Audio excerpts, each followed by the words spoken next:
सर्वप्रथम मी गहिनीनाथ महाराजांच्या चरणी नतमस्तक होते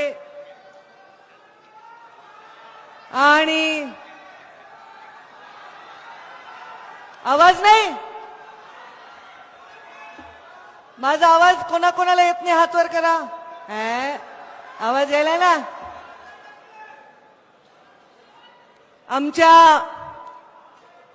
सर्वांचे श्रद्धास्थान श्री संत वामनभाऊ महाराज यांच्या चरणी नतमस्तक होते.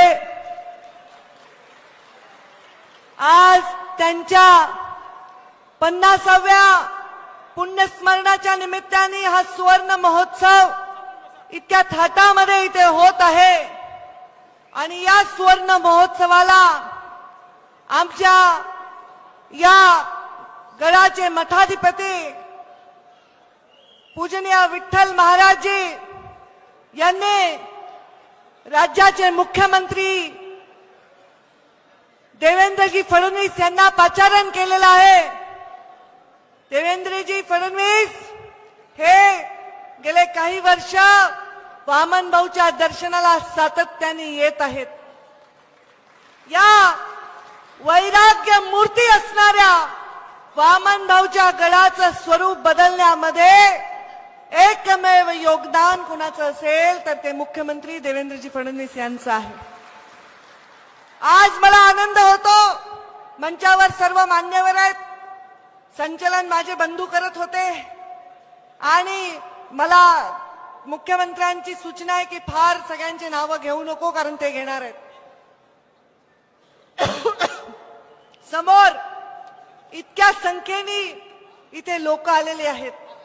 खरंच या दिवसाचा महत्व आणि या दिवसाचा आत्मा जर कोणी असेल तर तुम्ही सर्व लोक आहात, जे काटे तुडवून कुपाटे करून तुम्ही इथे दरवर्षी वामनभाऊ समोर नतमस्तक होण्यासाठी येत आहात.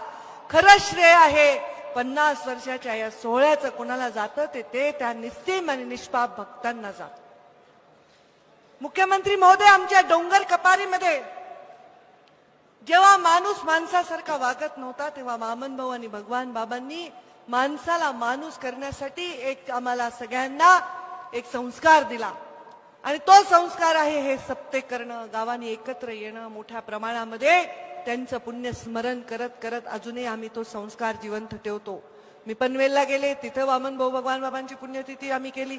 मी काल पुण्यामध्ये केली, पिंपरी चिंचवडमध्ये केली. सगळ्या महाराष्ट्रभर हा डोंगरातला कष्ट करणारा समाज हा आपल्या पोटाची खळगी भरण्यासाठी गेलेला आहे. तो वामनभाऊंचे संस्कार विसरलेला नाही, भगवान बाबांचे संस्कार विसरलेला नाही. असं म्हणतात वामनभाऊंना वाचा सिद्धी होती. आज एखाद्या लेकीला जेव्हा तिला तिच्या बापाला गोड करून घालायचं असतं, तिच्या फाटक्या पदरामध्ये एक मूठ गहू 1 मूठ तांदूळ घेऊन ती येते, पण तिला गोड करण्यासाठी साखर नसते. त्या लेकीच्या मनामध्ये जे भाव होते ते अनेक वर्ष माझ्या मनामध्ये या गडाच्या प्रती होते. आज मुख्यमंत्री देवेंद्रजी फडणवीस यांनी येऊन ती साखर दिलेली आहे. या गडाला भव्यता आणण्याचं काम त्यांच्या माध्यमातून होत आहे. खरंच आहे, मुख्यमंत्री महोदयांना मी सांगेन की जीवनामध्ये तुम्हाला 3ऱ्यांदा मुख्यमंत्री बनण्याची आज संधी मिळालेली आहे आणि ह्या संधीतून सामान्य माणसाच्या श्रद्धास्थानांचा विकास करण्याचं जे काम तुम्ही योजलेलं आहे याच्यानी तुम्हाला कायमस्वरूपी नक्कीच आशीर्वाद या लोकांचा मिळाल्याशिवाय राहणार. आज माझ्या या गडाला पहिल्यांदा जेव्हा मुख्यमंत्री 14 ते 19 आपली सत्ता होती, मी पालकमंत्री होते, तेव्हा मुख्यमंत्र्यांनी पहिल्यांदा निधी मंजूर केला होता आणि आज हे भव्य स्वरूप मिळत आहे.